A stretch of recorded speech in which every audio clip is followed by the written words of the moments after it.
Guys आपका स्वागत है मेरे YouTube चैनल में। आज की क्लास में हम अपना पार्ट 7 डिस्कस कर रहे हैं मॉडर्न इंडिया का गाइस।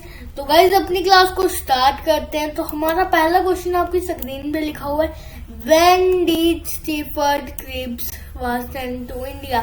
स्टीफर्ड क्रिप्स जो कि क्रिप्स मिशन के कारण सेंड किए गए थे इंडिया में, वो कौन से साल में किए गए थे गाइस? 1942 में क्रिप्स मिशन आया था और उसी टाइम स्टैफर्ड क्रिप्स भी आए थे गाइस। ब्रिटिश को इस क्रिप्स मिशन का मतलब मेन कारण क्या था कि ब्रिटिश गवर्नमेंट जो थी वो इंडियन का सपोर्ट नहीं छोड़ना चाहती थी कि इंडियन का सपोर्ट उनके पास रहे वर्ल्ड वार 2 में। गाइस ये मेन कारण था क्रिप्स मिशन का गाइस। चलिए गाइस अपने क्वेश्चन नंबर 2 में चलते हैं। What was the main recommendation of Cripps? Cripps mission की मेन रिकमेंडेशन क्या थी? उन्होंने कहा वो आपको डोमिनियन स्टेट्स देंगे, लेकिन भाई गांधी जी ने उससे कहा पोस्ट डेटी चेक। उन्होंने इस प्रपोजल में कहा कि वो हमें डोमिनियन स्टेटस देंगे, वो भी वर्ल्ड वार 2 के खत्म होने के बाद। तो गांधी जी ने इसे पोस्ट डेटी चेक कर दिया और कांग्रेस ने इस प्रपोजल को एक्सेप्ट नहीं किया, उन्होंने ये प्रपोजल रिजेक्ट कर दिया। In which meeting Congress passed quit India movement. उन्होंने क्विट इंडिया मूवमेंट अपनी कौन सी मीटिंग में पास की थी? तो वो बॉम्बे सेशन था। बॉम्बे सेशन में उन्होंने अपनी क्विट इंडिया मूवमेंट स्टार्ट की थी और गांधी जी ने उसी दिन जिस दिन ये सेशन हुआ था ना गाइस, मतलब आपको इस क्वेश्चन से ये पता चल जाता है कि 8 अगस्त को उन्होंने दुआ भी दिया और ये हुआ था बॉम्बे सेशन। बॉम्बे सेशन भी इसी दिन हुआ था गाइस। बॉम्बे सेशन भी इसी दिन हुआ था गाइस। चलिए हम after the Bombay session of Congress all Congress leader was arrested. उस दिन और उसके अगले दिन सारे कांग्रेस लीडर अरेस्ट कर दिए गए थे गाइस। और गाइस जो हमारे महात्मा गांधी जी थे उनको अरेस्ट किया था पूना के प्रिजन में, और वहीं पे जो हमारे बाकी नेता थे जैसे JL नेहरू, अब्दुल कलाम आजाद, ये सारे अहमदनगर फोर्ट में अरेस्ट किए गए थे गाइस। अगला question, who gave the slogan Delhi चलो। दिल्ली चलो का जो स्लोगन था ना गाइस, वो किसने दिया था? वो दिया था सुभाष चंद्र बोस ने गाइस। और सुभाष चंद्र बोस ने एक और स्लोगन दिया था जय हिंद का टाइटल मतलब। गाइस हमारा अगला क्वेश्चन है, who became the president of IIL Indian independence league का प्रेसिडेंट कौन था गाइस? तो वो थे हमारे नेताजी उनका नाम है, नेताजी सुभाष चंद्र बोस, नेताजी उनका टाइटल है गाइस। वहीं पे हम अपने क्वेश्चन नंबर 9 को देखते हैं। INA का हेडक्वार्टर्स कहाँ पे था गाइस? जो हमारी INA थी उसका हेडक्वार्टर्स, INA का हेडक्वार्टर्स, ये IIL नहीं है, ये INA की बात कर रहे हैं। तो जो हमारी INA थी ना गाइस, वो उसके हेडक्वार्टर्स हमारे कहाँ पे थे गाइस? ये थोड़ा सोचने का टाइम है। ये INA है, इंडियन नेशनल आर्मी, जो सुभाष चंद्र बोस को मिली थी।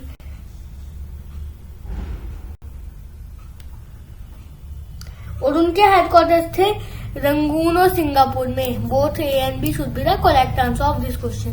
INA has 3 fighting brigades of Gandhi, आजाद और नेहरू के नाम से उनकी 3 फाइटिंग ब्रिगेड से। Rani of Jhansi was an exclusive women. Rani of Jhansi एक एक्सक्लूसिव वुमेन थी इस फोर्स में। Rani of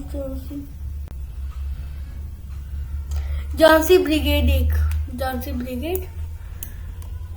exclusive women force थी। ये जो रानी ऑफ झांसी ब्रिगेड है ये वुमेन की फोर्स है गाइस। वहीं पे क्वेश्चन नंबर 10 पे, cabinet mission was came in which year. कौन से साल में हमारा कैबिनेट मिशन आया था? ये 1946 में आया था गाइस। वहीं पे हम अपने क्वेश्चन नंबर 11 को देखें। Muslim League observe the direct action on. Muslim League ने डायरेक्ट एक्शन अपना कब दिया था? कैबिनेट मिशन पे। यहाँ पे थोड़ा सा इनकम्प्लीट है, यहाँ पे direct action on cabinet mission आएगा गाइस।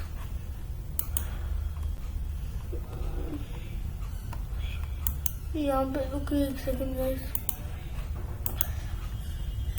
आप थोड़ा सोच लीजिए।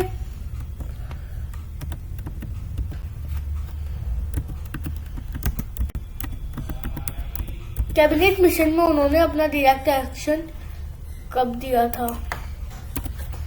कैबिनेट मिशन में मुस्लिम लीग ने अपना डायरेक्ट एक्शन कब दिया था गाइस? ये है क्वेश्चन हमारा।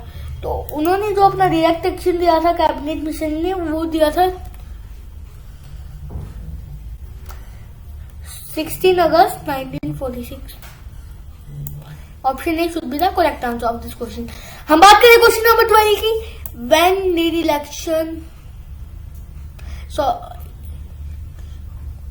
Election of constitutional assembly, election of constitutional assembly की जो हमारी इलेक्शन हुई थी वो कब हुई थी?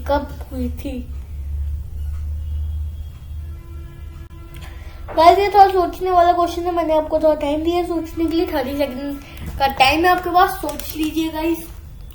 जिनको पता है वो वीडियो स्किप कर सकते हैं।